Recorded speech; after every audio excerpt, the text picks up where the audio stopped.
So look around you. This is the subset of the Oklahoma atheists that either do not own a television or are not Thunder fans. Right? or are just sacrificing. Or are sacrificing. Or just love me that much. Love me that True much. fan, then. Uh-oh. That's right. Yeah, then you can't be a true I've got fan. this. I've got the. We're going to be checking the score. We're calling it out regularly. Is that what we're doing? Sure. I had the cryptic first slide because I was kind of worried you guys would all leave if I told you what I was going to talk about, you know. If it was math, literacy, or the thunder. But we're kind of started now, so it's on you if you walk out now, right? We're going to see it. And in fact, if you do try to knock out, I'm going to give you a math quiz, right? Just in front of everybody. That's your exit price. You guys remember how to do these math quizzes? How much do I remember about this kind of stuff? Huh? I'll give you a second to read it.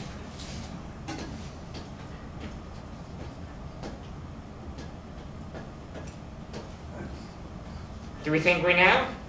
Raise your hand if you think you know the answer. 5 cents. 5 cents? Is that what everybody got? Everybody got 5 cents? Nobody got 10? That was my first thought. 10. That's not right. I've seen Right? this question before. You've seen it before? Okay. All right. 10's kind of instinctual, I think, because of the minus $1. Do you guys remember how to solve this if you don't know the answer?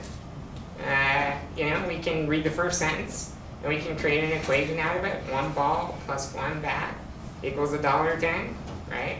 Problem there is you got 2 variables, and it would be better if we only have 1, right? The second sentence gives you a way to reframe a bat in terms of balls, right? So then you only have 1 variable.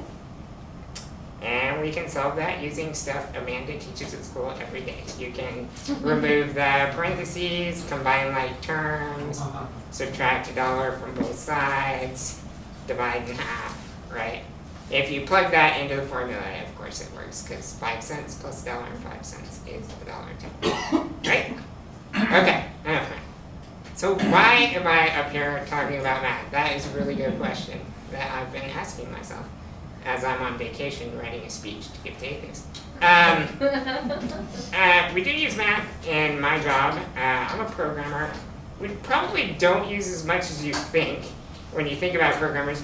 Programming grew out of the math disciplines, that's true. But actually, only a very few select sub-branches of programming are still very heavily mathematical. What I do all day is build web applications, and there's very little math in that, except when you need it, and then it's helpful. I think good atheism has math in it, and we'll talk about that in a little bit. I'm definitely not a math whiz, so sorry if I disappoint you there.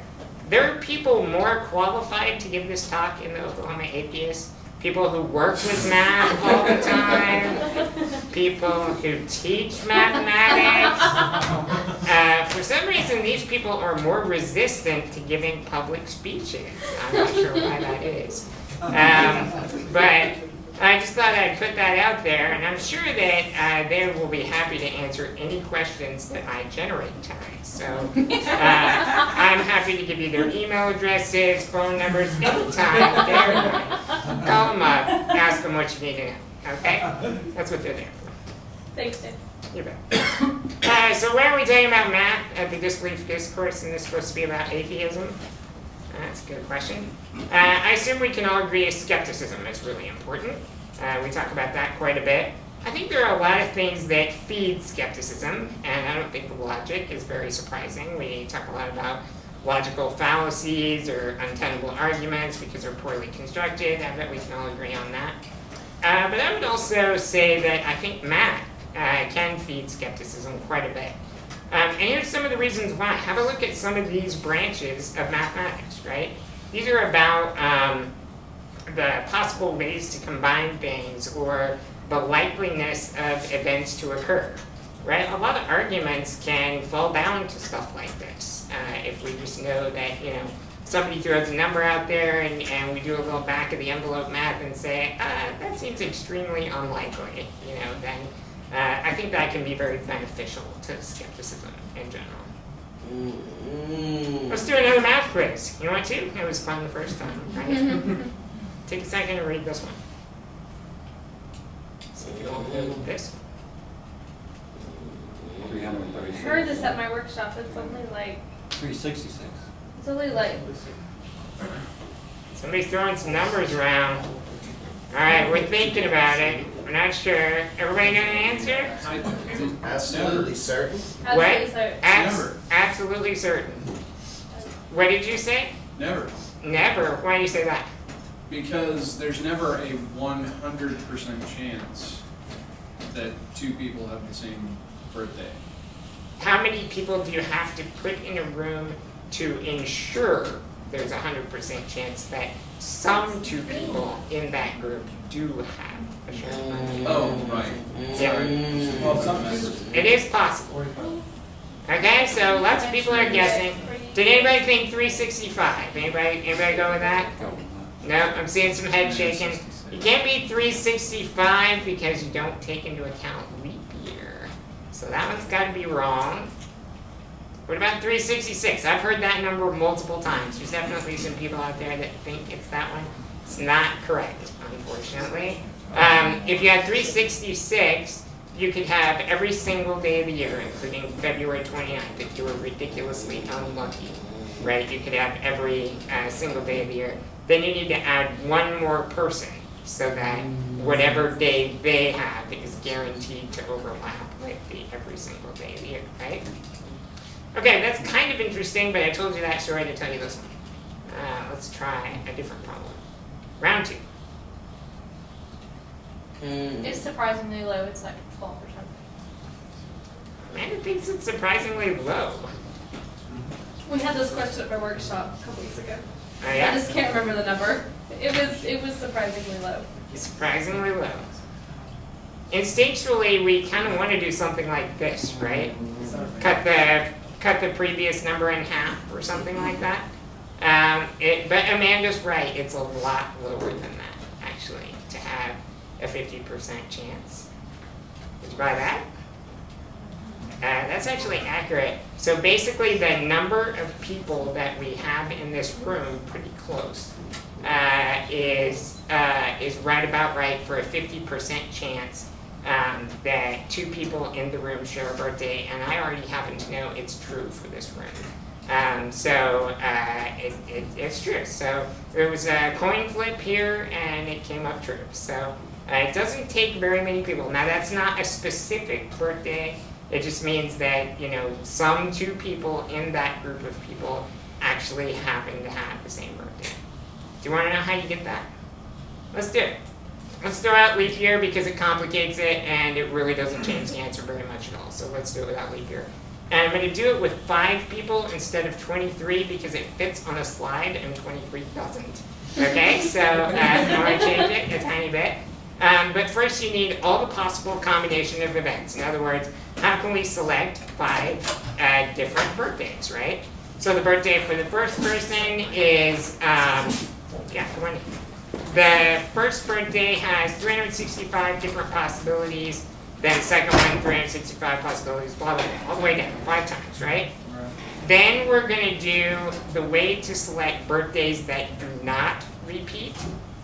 Because that's actually easier than birthdays that do repeat, and you can figure it out either way. I'll show you how to flip it around. So, do not repeat. The first guy can have any of the 365 birthdays. Then the second guy can have 364 because he can have any birthday except the one the first guy had, right? 363, any birthday except the ones the first 2 had, etc., right? Those are the 2 sets of events that we care about. And then we can do simple probability, which is just a fraction of those 2 numbers on top of each other, right?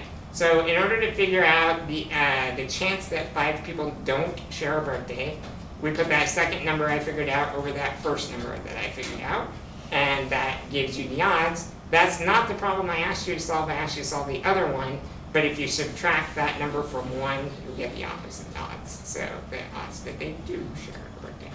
So if we look at that on a slide, this actually works out to that number right there. We can subtract that number right there from 1, and we get, with 5 people, there's about a 3% chance that some people in there share a birthday.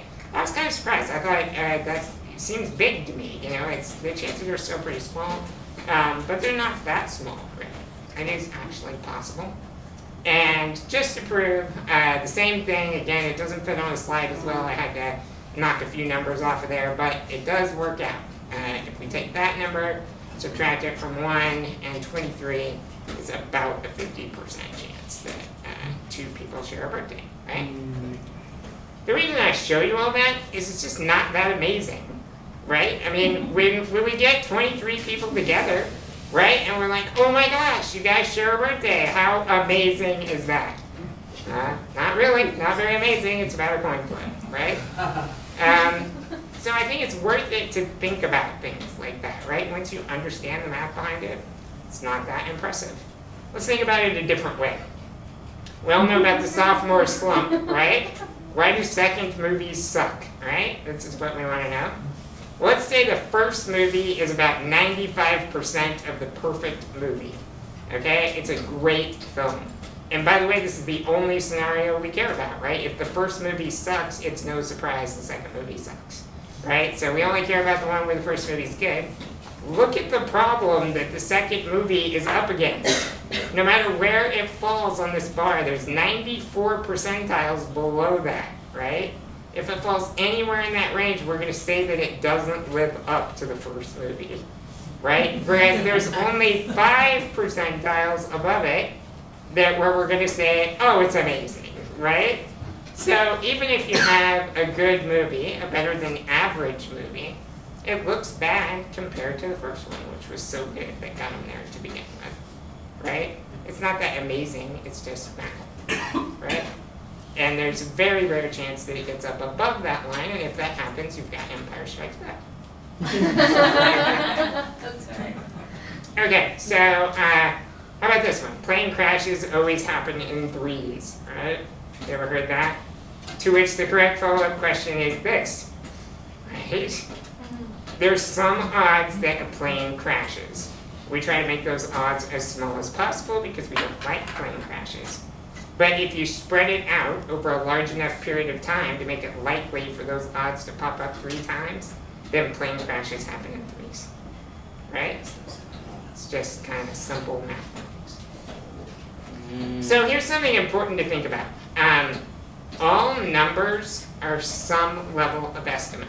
We tend to think of numbers as kind of an exact thing, and they're really not an exact thing. You gotta kind of knock that out of your head, right? But is it really an inch if you measured it with a ruler? I mean, how accurate are those lines on your ruler? Or did you make a mistake when you laid the ruler up against the thing? Did you get it right on, right? Did you know there are things more accurate than a ruler, like a caliper or a micrometer? Right? Maybe with digital accuracy, so it can be even more accurate. So measurements are just estimates, right? It's to some level of accuracy, and that level of accuracy is what matters, right? How sure are we of this particular thing? In a way, just thinking about scale can be helpful. There's lots of different scales to everything that we encounter in the world. And to show you that, I'm going to use one of my favorite webcomics, which I'll tell you what it is afterwards. But they do all kinds of awesome stuff like this. This is an accurate vertical scale of depths in the ocean, okay? Now let me show you how amazing this is. This tiny little corner up here, those are some of the huge things we know of, like the Great Lakes, Loch Ness, etc. See how they barely fit? I mean, they're just barely little bumps on this thing. In comparison, this is the entire fall of the Titanic, from surface to where it settled on the ocean floor. Remember how many years we had to wait before our technology was good enough to go down there and find those pieces? Right? This is the entire fall right there, bow and stern.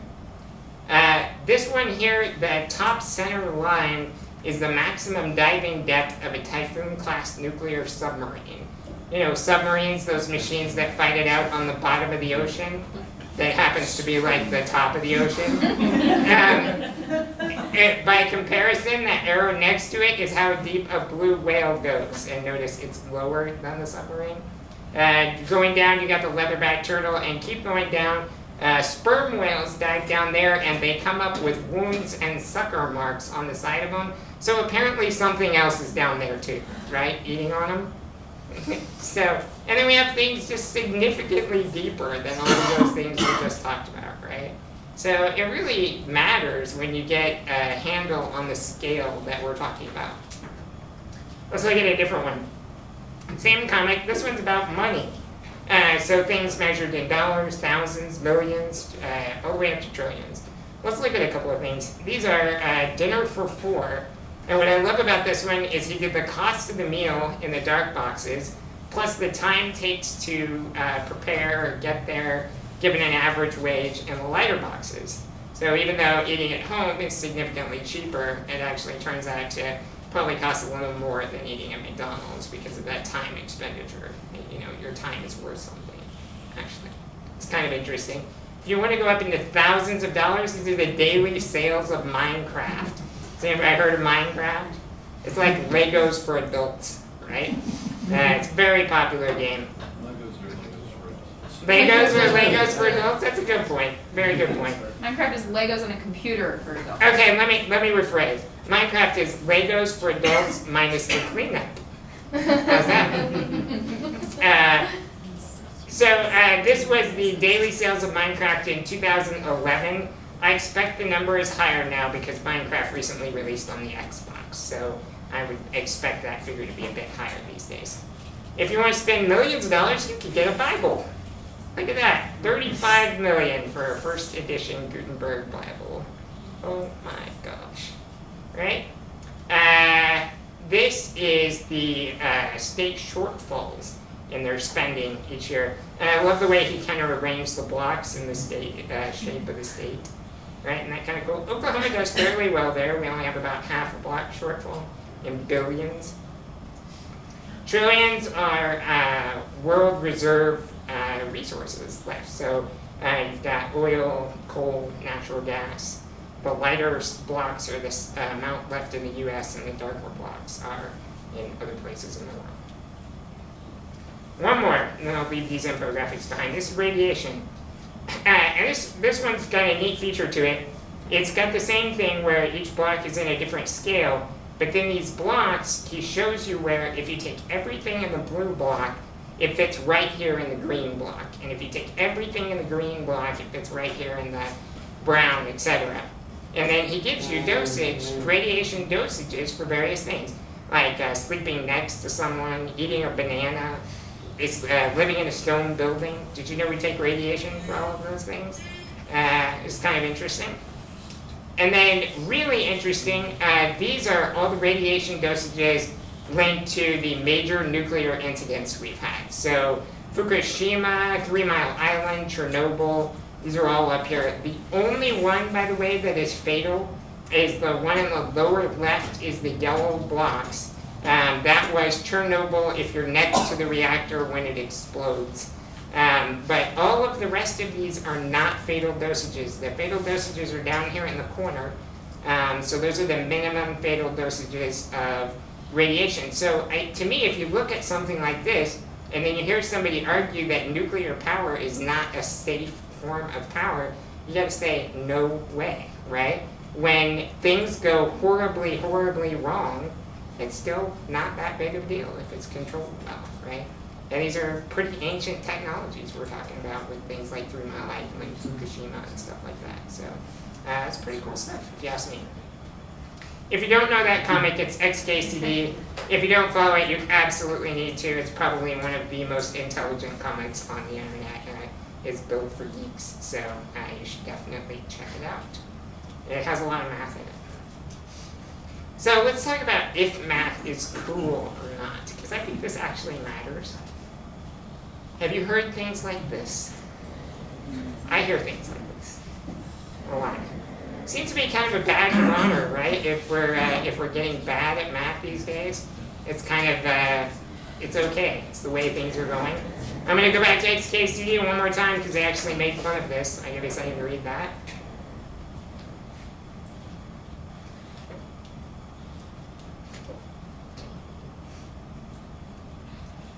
So it's okay to forget a lot of things, but apparently it's cool to forget math, right? That's kind of weird. If XKCD has a feature where if you hover over the comic, it'll pop up a tooltip that usually has some more witticism in it. This was the tooltip on that one. It includes one of my favorite quotes, which is, all the fun parts of life are optional. Right? So I think math can be fun, and it definitely is optional. What about girls? You're no good at math anyway, right? Do we think that's true? Thumbs up, thumbs down? Huh? True? Not true? Most of my math teachers were girls. Most of your math teachers were girls. Do you think they believed it? Probably not. That's a good question, Really huh? good at math. Yeah. It's not always a good. There have been several studies on this, lots of studies actually. I read about 4 of them, I think, in preparation for this talk. It's not true that there's a gender gap between mathematics, as near as we can prove. We have lots of evidence to the contrary. The biggest factor in how women do in mathematics is the culture they're raised in. That makes total sense. My wife and I had a Korean foreign exchange student for a year, and she was absolutely better at math than both of us combined. And that's just, the numbers bear it out. The Koreans do way better than Americans in mathematics education and stuff like that. So it's very true. Interestingly though, one of the studies in here, dads are sometimes guilty of reinforcing this myth. Dads have a tendency to do sciencey and mathy things with their boys and not with their girls. So dads, don't do that because you're reinforcing the myth, right? So got to avoid that. Okay, let's do another math quiz. This one for the girls, since we've already established they can do math. Call it out, girls. What are the odds? 50-50. 50-50. We didn't even think about it. I like it. Okay, let's make it a little harder. That's right, 1/2. 50-50. How about this one? 50-50. 50-50. We're still saying 50-50. That's still correct. Okay, what about this one?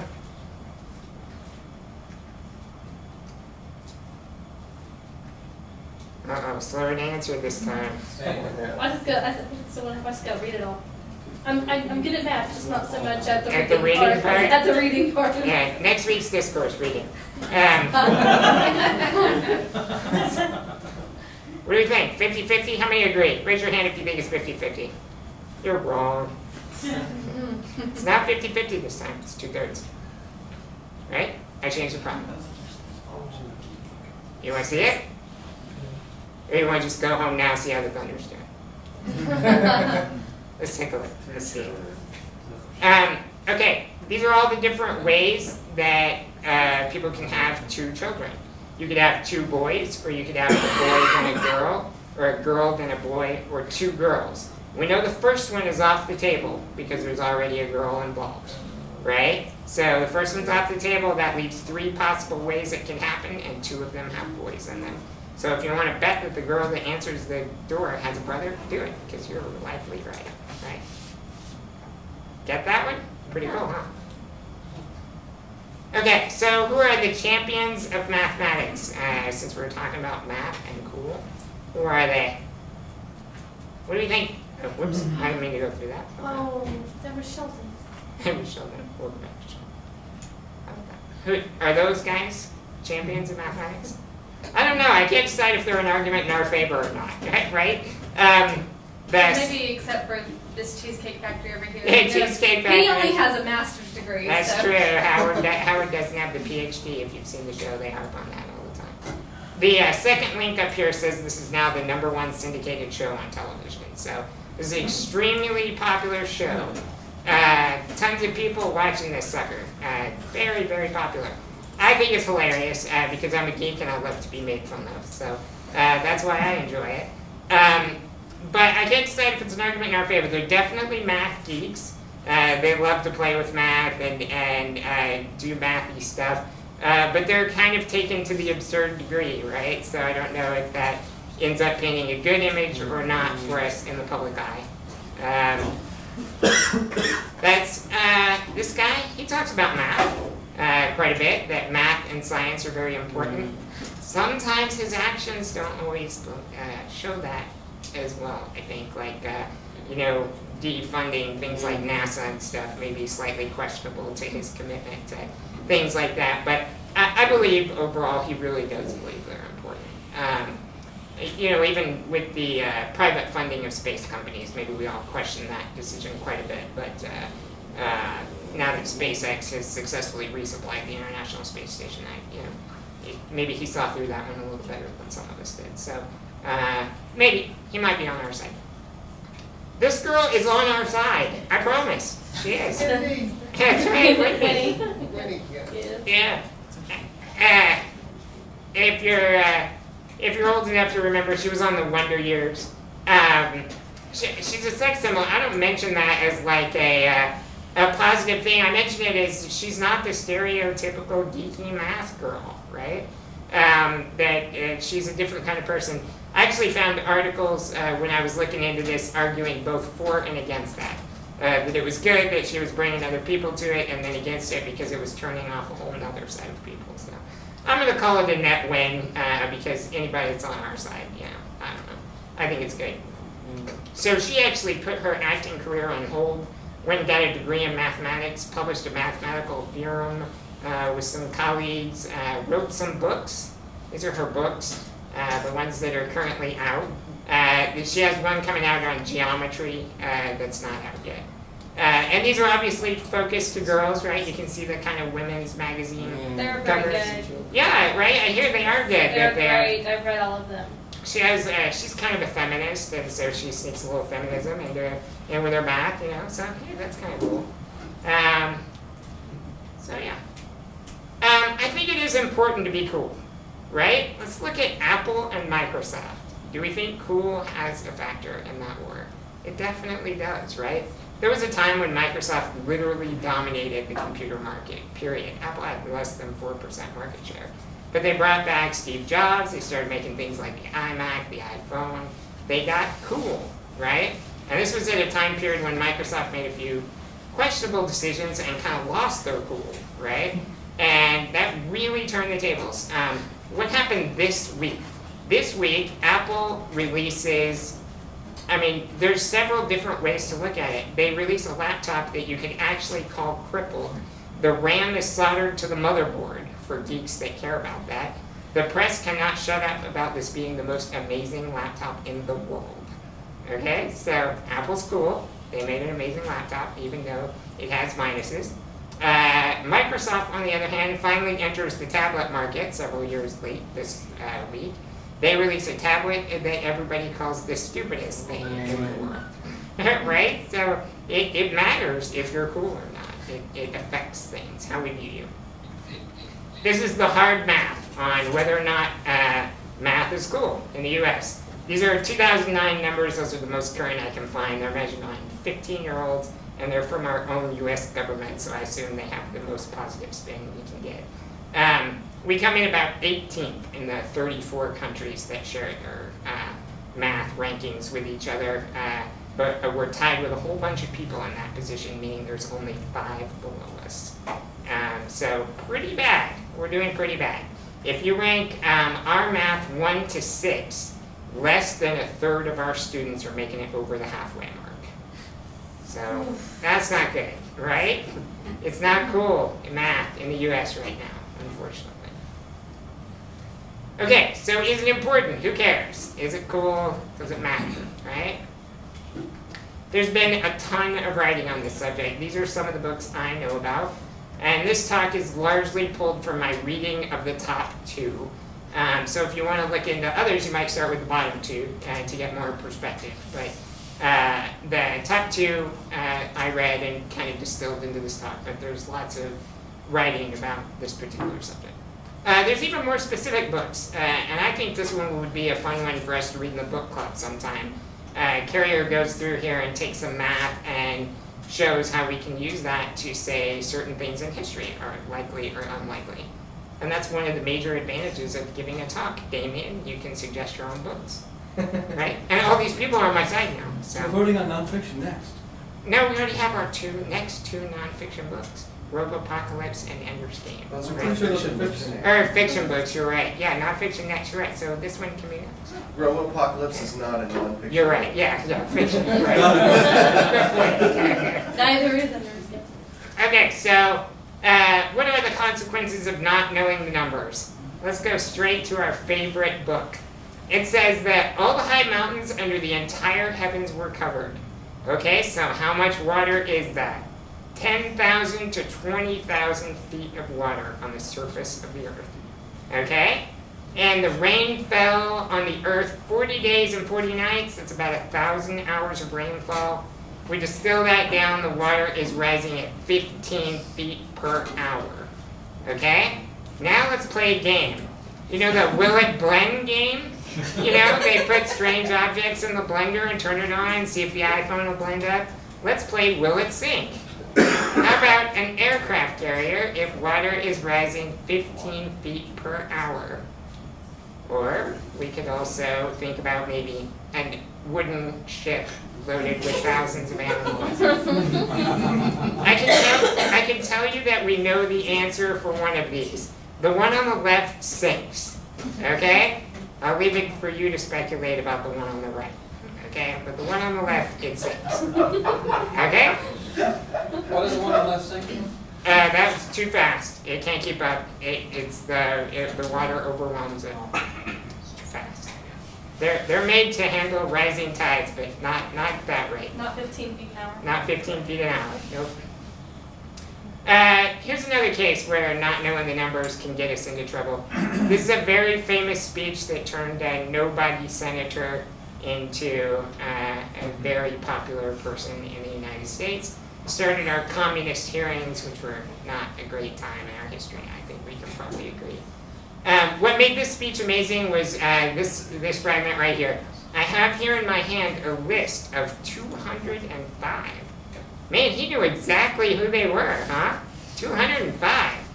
Over the next 24 hours, that number went up to 207, down to 57. It eventually stabilizes out at about 81. And we have some evidence that he tried to get the list after he made this speech. So probably not as exact as he kind of played it off there, right? But that number, that really worried us, right? The fact that he had the 205 names, that bothered us. We take that number to be exact. And that's actually a failing we have. As a dad, my daughter's had a fever the last few days. So we've been checking her temperature all the time, you know, watching for this magic 98.6 number. Because that's internal human body temperature, right? That's pretty exact. 98.6, not 98.5, it's not 98.7, it's 98.6. Did you know that the human body temperature wasn't set in Fahrenheit? It was set in Celsius. And in Celsius, it's a nice round number. And then it doesn't look quite so exact, does it? Right? They figure, they probably just chose a number that was pretty close to the human number, which is true. That's what they did. If I tell you something like $100,000 on average, you probably imagine a list like this one, right? A whole bunch of numbers that are a little bit above and a little bit below $100,000. But the truth is, this list is also a $100,000 average, right? Exactly the same. And they're very different, right? If we're talking about employee salaries here, then on the one on the right, we've got a CEO and 9 guys in the mailroom, right? Or something. I guess. Sometimes just learning to use the right language makes all the difference, right? Which is some of the reason that there are consequences to us not really understanding this stuff. The word I used before, average, is actually equivalent to the statistical term mean. And it's true that both of these have a mean of $100,000. But there's another way to find something in the middle. We could use the median. And to do that median, you line the lists up in numerical order, and then you take the guy in the middle, or if there's 2 guys in the middle, you average those 2, figure the mean of those 2. These are the medians of those 2 lists, and they paint a very different picture, right? So sometimes if we can learn to ask the right question, then maybe we get better answers, which is some of the reason to look into this. Oh my gosh, let's do another math quiz. I love these. This one's long, I'll give extra reading time.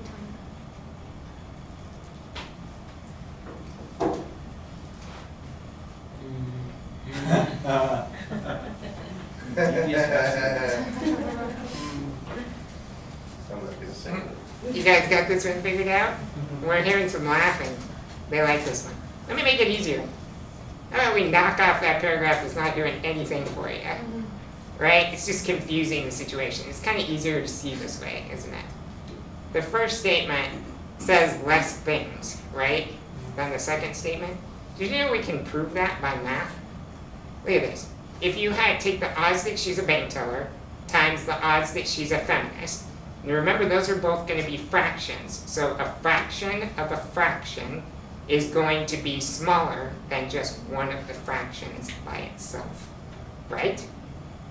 So there's mathematical reason that Occam's razor is a great idea, right? It's just more likely, says less things, even though the paragraph made it seem like she probably was a feminist. It doesn't matter. Less things are more likely to be true. I want to talk about voting because it's an election year, and you're going to see a lot of exciting math this year. That's what voting does. It's an excuse for exciting math. So let's look at it.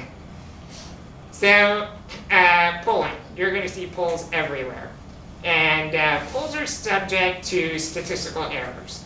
And the reason for that is that, if we take some subset of the population and say it's representative of the whole population, then obviously there's got to be some error bars on that. Maybe those people really are a good representative group, but even still, we can only use that to predict what the whole group is going to do within a certain level of accuracy. We call that statistical error. And because of that, whenever you see a poll in the small writing or mentioned as an aside on the newscast or whatever, they'll say, this poll has a 3% degree of accuracy or something like that. That's the statistical error they're talking about there. And interestingly, the media gets part of this pretty right. What they get right is if we have a poll where we say 49% would vote for this candidate and 51% would vote for this candidate, but there's a 3% margin of error on that poll, the media will correctly say, it's not statistically significant, which is true, right? Because the difference between the two of them is only 2%. If we can only be sure within 3%, then the poll doesn't really tell us anything, right? Where the media goes wrong is if the margin is bigger than that, say there was a 5% point spread between them, the media will treat that as gospel, and that's the error, right? You can't be sure of that. There are a lot of reasons for that. First of all, I'm not going to go into the math of this one because it's ugly and I don't understand it well. Ask Amanda afterwards. But even our margin of error is not perfectly accurate. We try to make it where it's accurate about 95% of the time in modern polls, but that means just 1 in 20 of the polls you see will still be inaccurate, even with the margin of error. So we're still not totally controlling for that statistical whimsy there, which is part of the problem. Yeah, go ahead, Nick. Just real quick, the margin of error assumes that they didn't mess anything up in that they got a genuine random sample when they did their polling, and they still are going to, just by the laws of mathematics, have that 95% confidence bound, that margin of error built in. The odds are they didn't get a genuine random sample. They might have accidentally just called cell phones or just called landlines. They got an incredibly biased sample. That's exactly. I'm sorry if you already have a slide on that coming up. It's actually the last bullet point here, right? Yeah. What Damien is talking about is that aside from statistical errors, which is what our margin of error measures, you can also have systemic errors. And systemic errors mean that you screwed up in the way you asked the question, or the people you asked the question to, or something like that, right? You built errors into the poll itself. And this is actually really easy to do, alarmingly easy to do. Anytime you see the word internet and poll, you can forget about it, okay? It doesn't apply. My mailman brags about how he's not on the internet, which means that guy is not represented by an internet poll, right? But he may vote, okay? So you have a statistical error there. And just to stress on you how easy it is to do. I mean, you might think, right here, we've got a group of people that all come here because we share similar beliefs. We want to learn from each other. This is a great group of people, right? Surely I could get a good poll out of this room, you would think. But what if I ask you this question? Now you still think I can get a good poll out of this room? this is a famously bad question that we seem to be unable to correct for in any way.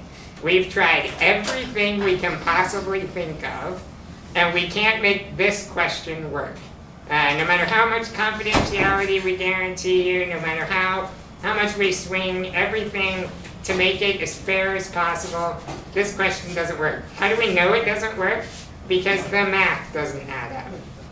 It can get complicated because of things like homosexuality and stuff, but the number of men, the average number of people a man has slept with needs to be pretty close to the average number of people a woman has slept with.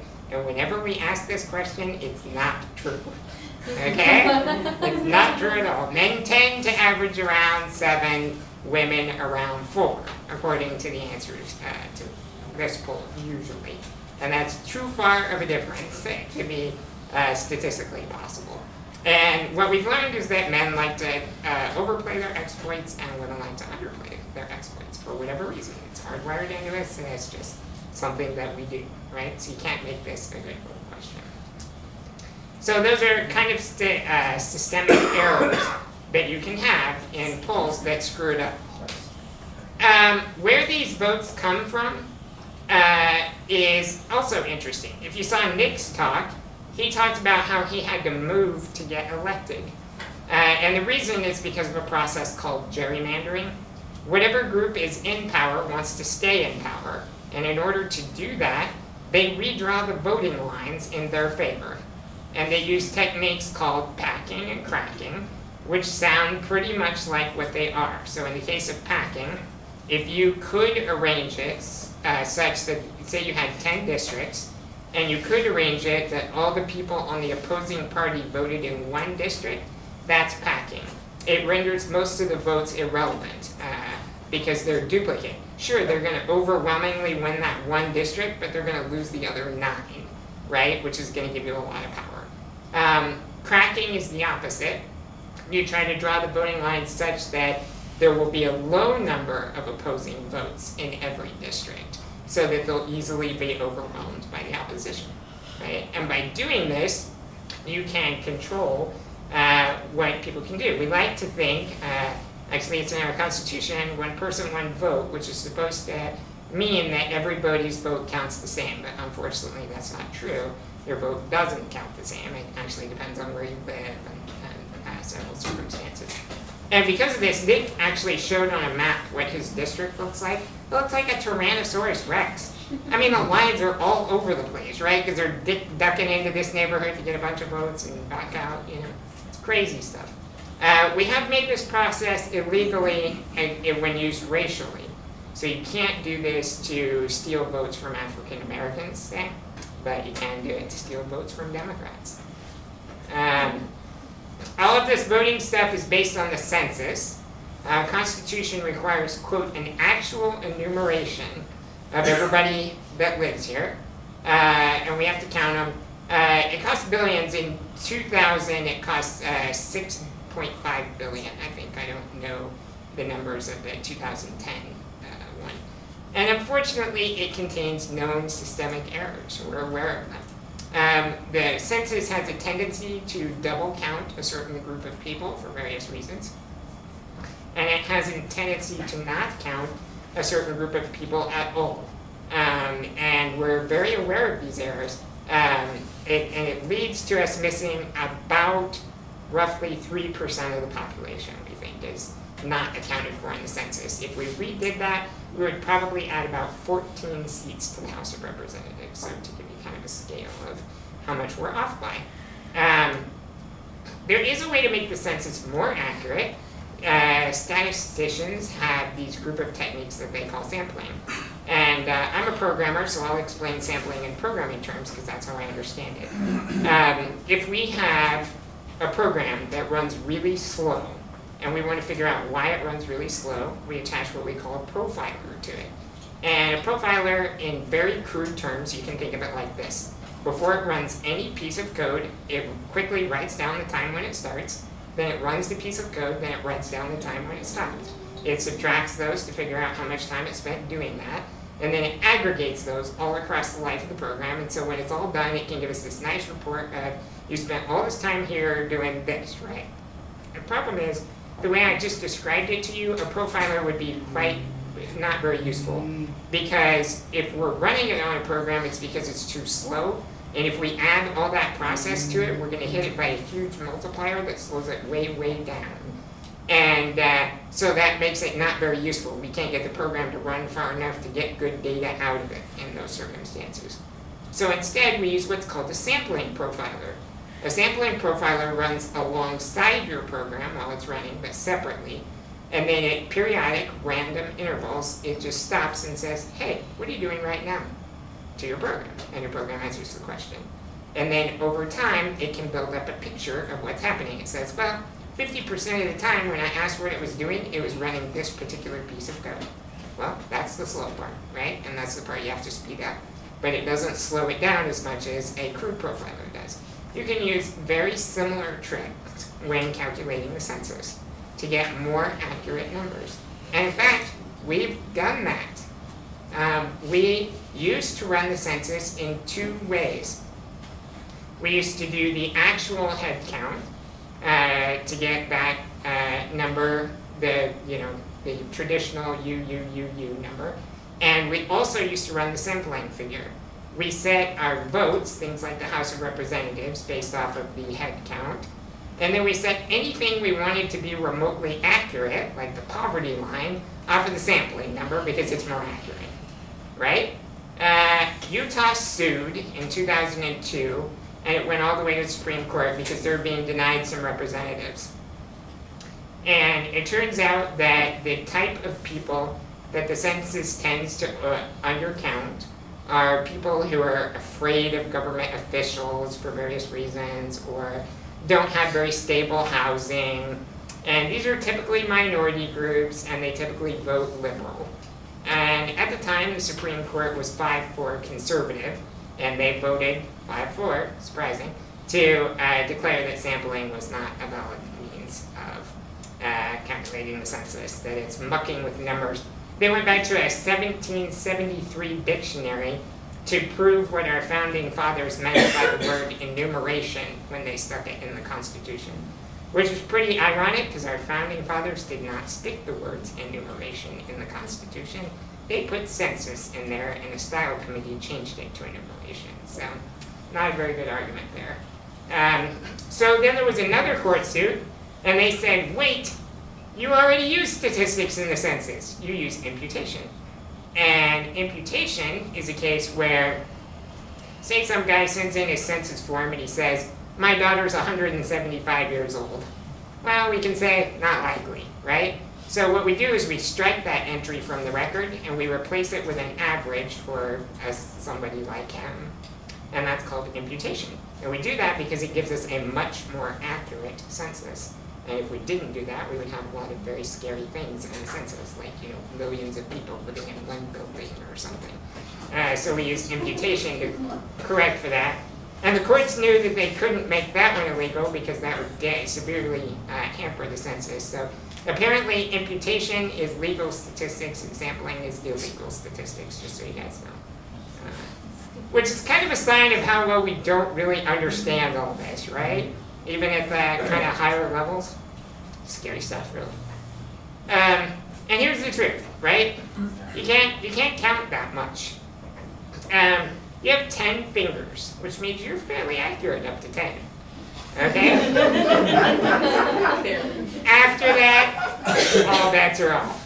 Okay? Seriously, you can make mistakes even going to 10. True, toes. Yeah, you could maybe get a little higher than 10. But when we measure something, right, all measures are estimates. When we're doing some massive count, the census counts over 300 million people. That's not accurate to the one person, I promise. It's not.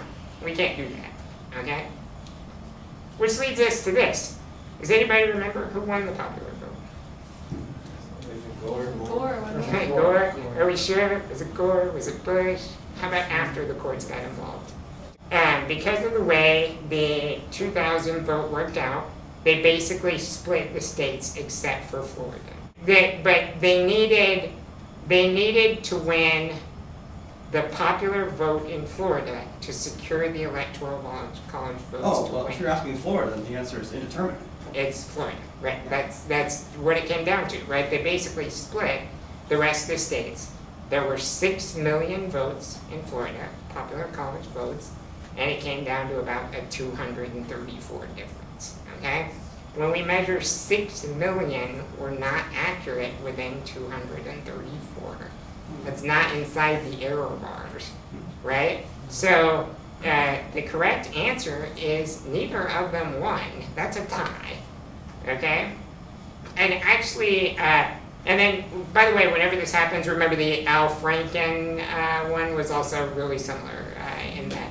I think that was, I'm not sure when election that was. Yeah, he ran for Senate, right? Was it Senate? Yeah. Those are really dumb. And with Coleman, came down to Coleman. Yeah, same thing. I think that was 2000, was it 2008? Maybe 2008, I think. Anyway, similar vote. So what happens is it comes down to the wire, it's close, it's not in the error bars.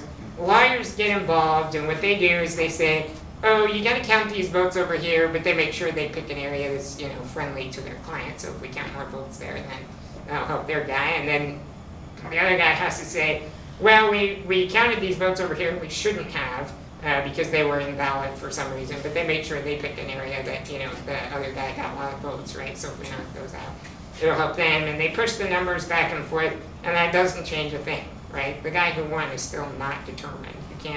You can't do that when the number is that small. And actually, our constitutions do account for ties. I don't know if you know that, but our state constitutions and stuff like that, they have a law. The law in Florida, when the Bush-Gore election happened, was draw lots. So basically, a flip of the coin would have decided the president, and I don't think a lot of people are comfortable with that, which is why we probably don't call it a tie. But it really is a tie, mathematically speaking. We can't say with any kind of accuracy. Okay, so I'm not saying that math fixes everything, and I don't want to give that impression. Math won't solve all your problems. So let's say that we have 2 gamblers betting on coin flips. First 1 to 6 wins, but the game gets interrupted after just 8 flips, right? So after 8 flips, it's 5-3. How do we fairly divide the pie, right? We can use math to give us several suggestions. One would be to give all the money to the guy with 5 because it was an all or nothing thing and he's winning. That's mathematically correct. One would be to pay out 5/8 to the guy with 5 wins, 3/8 to the guy with 3 wins for their respective wins. That's mathematically correct. And the other would be to pay 7/8 to the guy with 5 and 1/8 to the guy with 3 because those are their odds of winning. You can figure this out the same way we did with the birthday thing. The guy with 3 wins has to win the next 3 tosses. His odds of doing that are half times a half times a half, which is an 8. And if you subtract that from 1, you get the other guy's odds of winning, which is 7/8. Okay? So those are the odds of winning. And then at this point, math stops helping us and we have to make some decision about what we feel is right or wrong, right? So I'm not saying that it solves all problems, just that it helps us solve these kinds of problems. Okay, so if you're with me so far, what can we do to improve at mathematics? How can we get better? The traditional approach, there have been tons of books written about mathematics. They can fill a million slides. I chose just 2 here because they're extremely practical problems that you might encounter, good things to share with your kids, etc. So here's just a couple of books if you like kind of the traditional approach. If you like puzzles, like the ones I've been throwing in this talk, that Mensa calendar, my wife and I did it a couple years back. It's not all math by any stretch of the imagination, maybe like 1 problem a week is mathy. But it's kind of fun. You can set it out, tear off a problem here and there, and work it. It's pretty interesting. If you want a more mathy thing, it's not a calendar, it's a book, but still it would give you a little kind of challenger every day, which is kind of neat. Speaking of challenges, let's do one more. It'll be fun. This is the hardest one in here, so if you get this one, bonus points.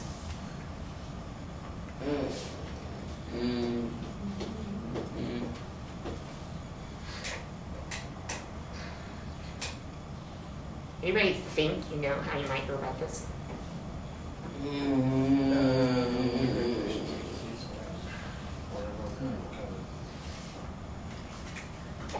Any guesses? It's kind of tricky, right? Surprisingly, this one isn't too tricky to programmers. What you do is just mix the blood into batches of 10, and then if one comes up positive, you test everyone in that group. Yeah, that's kind of along the right lines, exactly. You can mix the blood into larger batches, and the reason that works is that if a batch comes up negative, that nobody in there has it, you can forget about all of those people, right? Which lets you skip large numbers. Here's how programmers would do it. We use this technique called a binary search when the numbers get big. So we would mix it all in one batch of 100, test it. It would come back red or fail because the one guy in there does have it, right? Then we divide in half. That's the binary part. So we would test 50 and 50. Part of it will come back green and good, and you can forget about those 50 people, right? Then we divide, right? And all the way down, all these green boxes are people we're knocking totally out, right? We don't have to think about anymore. So you can plow through the numbers pretty quick using a technique like this. And actually, 100 is a pretty small number. When you're dealing with really big numbers, binary search does even better, because if it was 1,000 people, then the second test would have thrown away 500, right, instead of 50. So it actually does even better on even bigger numbers. But if you add up all these boxes here, you can see that I only had to do 15 tests to find the one guy in 100 that actually had the disease. So you can divide it up and get much smaller. So if you like those kind of puzzles, you can go that way. Here's my absolute favorite trick, though. If you want to improve math and you want to have fun doing it, go get books about mental math. They totally rock. You probably won't believe this, but they're fun. They show you different ways to think about numbers. You cannot read these books and not get better at math and dealing with numbers and stuff. And you can use them like almost anywhere. When we had our Korean foreign exchange student, we used to do like mental math in the car while we were driving somewhere. Okay? Let me rephrase that. We tried to do mental math. She could factor out to, she could do a factor of 10 in her head. It's very scary stuff. So you have to, you definitely have to tailor it to the audience. We had to tone down the problems she could give us, but it's pretty fun stuff. Lots of cool stuff. I'll show you. If you went to school back when the dinosaurs roamed the earth like I did, they probably taught you to multiply like this. Multiply this number by that number, you gotta carry the 1, then multiply. What? 442, good job. Then multiply that number, then you gotta add a 0 in there because you've moved down to a different row, right? Multiply that number, multiply that number. Then we can add all that up and we get, like Amanda said really quickly, 442, right?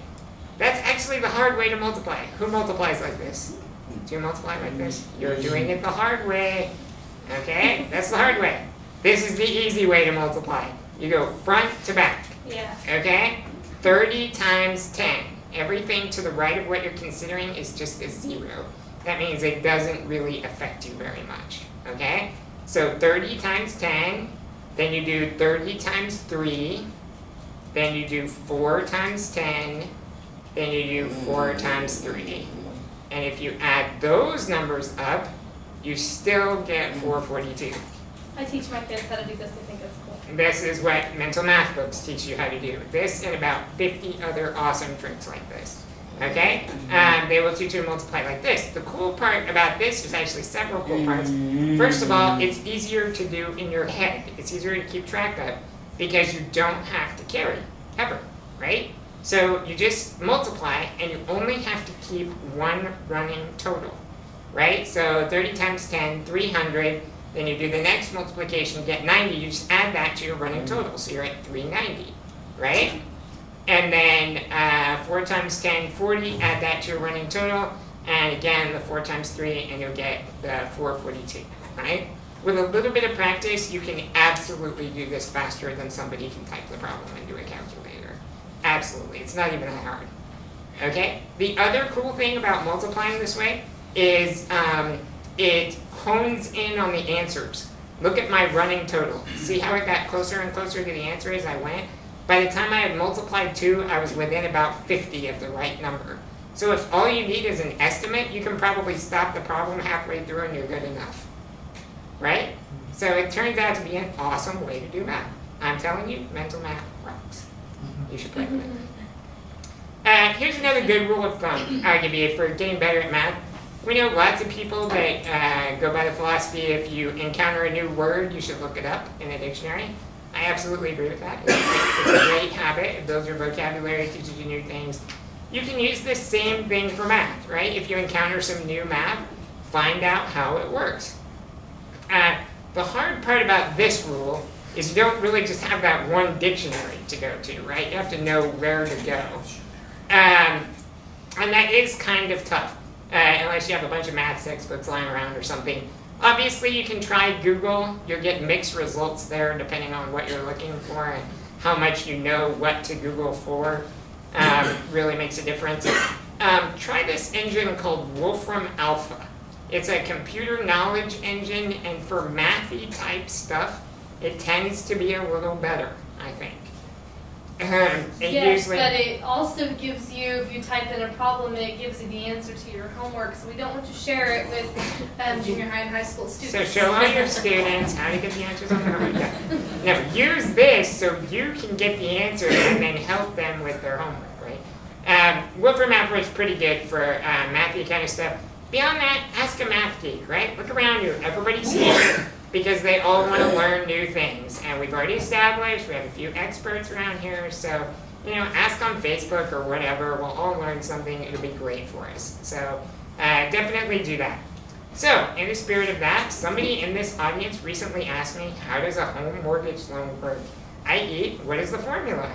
I asked Wolfram Alpha. You get a mortgage calculator when you ask, which is kind of cool. You can adjust the figures, and it'll tell you things like what your payments are going to be, how much principal and interest you'll pay. It shows you how your principal and interest change over time, which I think is a really cool part of understanding home mortgages. The banks want to make their money up front, right? Because you'll eventually sell the house or whatever, so they want to make a lot off the interest up front. So in the beginning, you're paying mostly to the interest, and then in the end, very little to the interest. And that's kind of neat. They give you a payment schedule, so you can see what your payments are and how they're affecting things. That's pretty cool. They don't give you the formula. I was disappointed to say it. Luckily, computer guys know where to find home mortgage formulas because it turns out that home mortgage formulas are a rudimentary programming exercise. That's what we do when we're first learning a new language. They lend themselves to programming problems really easily. So these are the main formulas involved in a home mortgage. Really the first one is the most important one. To get the monthly payment or to get the balance that you owe at any given time.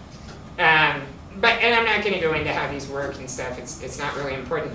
The reason I told you this story though, this person was looking for a house, and they were asking all the house professionals they were talking to. They don't know. They don't know the formulas, right? We're at the point where to use the math, you don't have to know the math, right? And that's probably not a good thing, right, overall.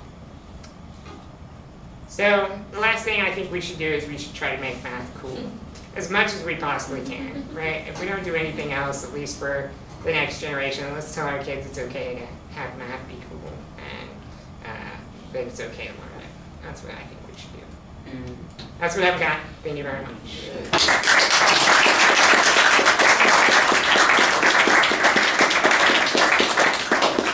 I will take questions, which I'll probably just throw at Damien and Amanda anyway. My slides are up online. You don't have to memorize the URL or write it down. I'll post it to the meetup tonight, so you can just click it from there. I want that. How order from now? They're online. I've been looking for that for weeks. It's all online. Any questions?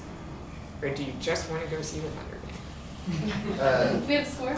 Yeah, way in back. Yes, you a little bit earlier in your lecture, you had a chart of as far as the known oil reserves, and just kind of looking at it, it seemed like about 1/4, just a rough estimate, was kind of gone with how fast and quickly we're developing, and how we really don't know how to mentally do exponential functions in our head. Do you have scientists come up with an estimate as far as when we need to begin looking for alternate means, a time frame? That's a good question that I absolutely don't know the answer to. It's very interesting. I bet it's pretty hard because those numbers I showed were known. We can be sure there's this much, but there's also a fudge factor there, right? We don't know about all of the given resources that are available, so I assume that's pretty tough. But I assume it would be easy to calculate. I mean, if you knew the rough consumption rate of countries and stuff, I assume we could get in the ballpark. But I think it would definitely be an estimate of somewhere. I don't know that. Do you know what? Well, the other thing about that is that when it comes to oil consumption versus oil production, all of that oil that they're listing there is not equally easy to get to. Right. So you have there's different stages in oil production. And eventually, and so oil production gets more and more expensive the more you pump out of the ground, because it gets harder and harder to get to the stuff that you haven't got yet. And so it